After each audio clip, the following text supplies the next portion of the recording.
Hello, my name is Njål and I like anime, but copyright is a bit of a dick to deal with and copyright claiming and all of that. So instead I will rambling about Noir while drawing some fan art in the background instead, which I do over at the link down below at Twitch and Kick.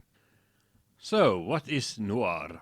It is a action thriller with mystery, intrigue, and two female characters as the main protagonist, and they are assassins. One is a amnesiac teenage girl from Japan who is extremely good at shooting people. The other one is a blonde girl from Corsica, and this woman is also very good at shooting people, just not as good as the Asian one. This power couple travels around the world and assassinate people, sometimes get injured, sometimes acting like idiots, most of the time acting like professional while everyone else just dies around them because they are very bad at shooting, making the girls look much more competent at their placement and choices they do in life. Which, happens in pretty much every action movie, because if the enemy of mindless mooks in suits were actually good, the protagonist would be dead, and it usually takes one bullet to stop stop any human. Because, despite the characters being professional, they do not wear body armor or any sort of bulletproof material whatsoever, though none do, so yeah, everybody is a one-point hit wonder. The only thing that is missing is a lot of explosions, sex scenes and gratuitous nudity to fill out the Hollywood trifecta of things to have in a movie or series, in order for it to be successful. Though recent Marvel products have shown that this is not always a case of working. Action and explosions. Especially when the characters are not important or intriguing at all. Anyways, back to Noir. So these two girls join up after some weird memory shenanigans brought on by the most haunting pocket watch melody ever. It also has a nice mix which uses the same beat. So yeah, that's something that is really neat with this series, is the music is kick-ass and performed by Yuki Kariyuka, which has a really, really nice voice. And the melodies are also quite good, and the soundtrack is stellar. The animation is what it needs to be, and sometimes a little bit off frames with minor things, repeating background stuff, and the wonky, matte painting. But it looks good, it gets the point across, but it is a bit of a slow burn, which means that there's a lot of close-up shots, panning shots, establishing shots, and not a lot of animations going on all of the time. But the shooting is often quick, brutal, and straight to the point. Despite so many people dying, there's not a lot of blood, because apparently that was removed for syndication reasons and never put back in. Which is probably for the best. An interesting fact about this series is that it stays within the realm of reality fairly tightly and consistently. There's only a couple of plot elements that makes me question certain things. For example, who the hell cleans up all of the corpses? How do they get away with murder? How easy it is to, send a mail to a person who is a professional assassin. This is all a bit, plausible deniability when it comes to the ludonarrative dissonance. Because, it's not very easy to get away with murder, or being a professional assassin at the established address, and traveling around the world with guns in your pockets and ammunition.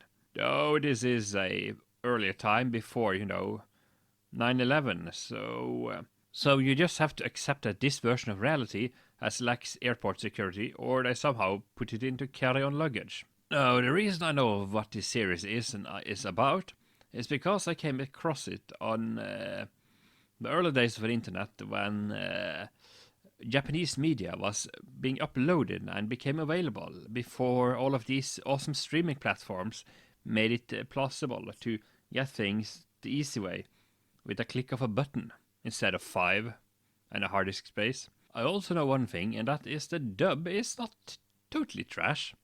It's fairly decent. And the characters look fairly appealing, and everything is nicely shell-shaded, and just enough stylization and reality to make it the anime I really like. So yeah, now for a bit of spoilers and all of that stuff. And that is the series takes place over at least 2 seasons, you could technically say, which means 26 episodes, because, 13 divided by 2. And, well, for a mystery and action, it has both, even if it has a bit slow burn. And it looks good, and it plays nice, so you can't really complain about that. No, the whole thing is a bit strange in the setting, since it deals with an ancient conspiracy around the name of Noir, a militant order known as Le Soldat, or Soldier, not related to Final Fantasy VII in any way. So you could say that the main characters and all of the children surrounding those could be described as le infantes terribles, the horrible children. Because, man, these children are murderous specialists, and they have no qualms about killing, and hardly ever shows any emotion or fear. No, that does happen, but yeah, this whereas woman over in Italy or Spain is part of a sacred order that aims to remove wickedness from the world, and thus training assassins. And the two best one that survives will become a power couple and remove wickedness from the world by, assassination of corrupt and insufferable people and humanity in general, it seems. Yeah, don't question the details too much. It's gonna make your head spin and scratch your head until those few grains you have left will pour out of your ear. I just really like how well all of the shots are framed, and how creative they are with perspective and use of silhouettes and light and color, and shadow, and evoking scenery combined with emotive and dramatic music. Even though I have to say, it's a bit painful to watch a show about assassins while having played Hitman, and you notice that the sound effects in the series, from shooting, people falling over and such, are exactly the same as in the Hitman games, where you are playing a world-traveling assassin murdering terrible people across the globe. Yes, certain sound effects of silenced guns, bullet casings, and people falling over you will hear over and over and over again in media. Apparently they all came from the same source. At least there is no Wilhelm scream in Japan as of yet, but I'm sure that will change it with times. Yeah, I just don't really want to analyze the whole thing to death, spoil too much, or ruin all of the episodes. Why? Because I'd like you to enjoy it instead of me ruining everything for you. Because, some people don't like too many spoilers or spoilers at all. And I don't like overanalyzing media, because that's long-winded and boring, just like this outro. So like, follow, subscribe, links down below. I have social media, Twitch, Patreon and all of that jazz. Like, follow, subscribe. I am out.